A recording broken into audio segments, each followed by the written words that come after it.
Welcome to The Explainer. Today we're going to spin into the story of a cultural icon you might not know by name, but whose influence, well, you've almost certainly felt it. Let's dive right in.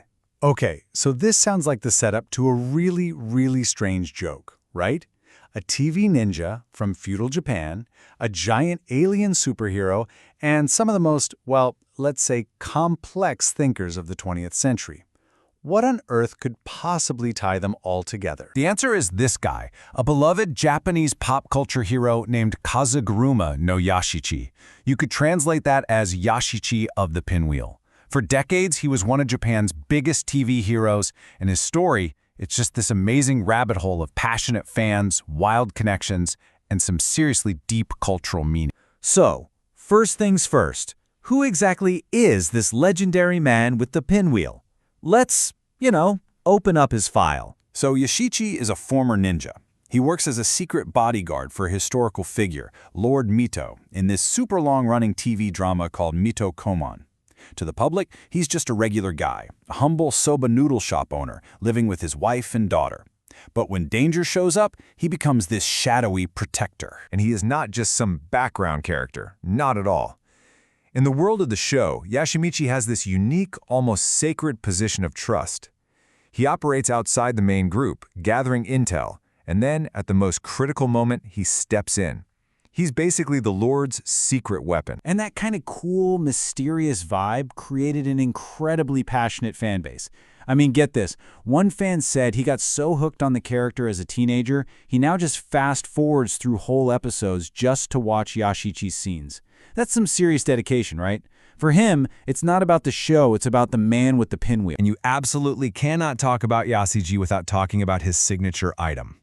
Now, it might look like a simple kid's toy, but in his hands, that little pinwheel is a surprisingly sophisticated piece of gear. Yeah, this pinwheel is definitely not just for show. It has at least 4 different functions. It's a signal, it's a messenger for carrying secret notes, it's a non-lethal weapon that he throws with insane accuracy, and it's even a lockpick.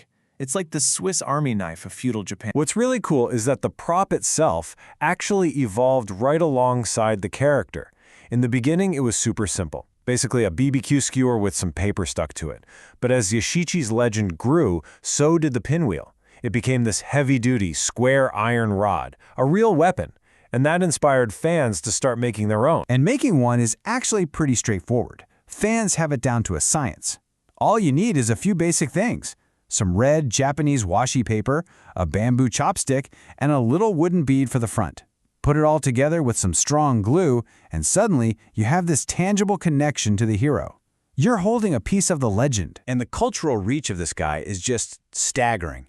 In an episode of the iconic superhero show Ultraman Leo, the hero is given a pinwheel, and he uses what the show explicitly calls the pinwheel technique to defeat a monster. So you have a folk hero's signature move being used by a giant alien defender of Earth. That's real impact. But, a character this powerful, this enduring, doesn't just happen in a vacuum. We've got to talk about the man who brought Yashichi to life for 3 whole decades. The actor, Ichiro Nakatani. Just take a second to look at this number. 687. That is how many times Ichiro Nakatani played Yashichi, from 1969 all the way to 1999. For 30 years, he was Yashichi.